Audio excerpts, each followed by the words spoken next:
Kayo'y naguguluhan, sugatan, o tila naliligaw sa damdamin? Saan ka ba tumatakbo? Kanino ka lumalapit? Sa librong What's in Your Hands ni Coach Lan Fernandez, may paanyaya na tahimik pero makapangyarihan. Designate a place where you meet the Lord. God is a person even though He cannot be seen. He has eyes and ears and He honors your acknowledgement of your dependence on Him. Sa dami ng iniiyak natin gabi-gabi, may Diyos na nakikinig.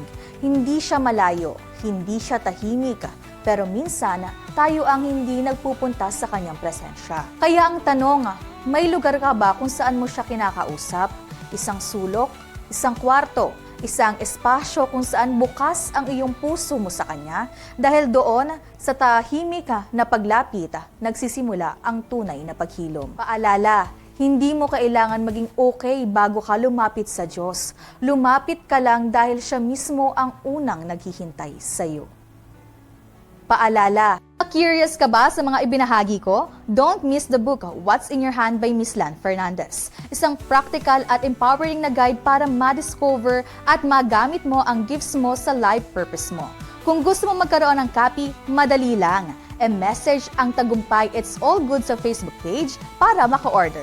Invest in your purpose. This book might just be the push you've been waiting for.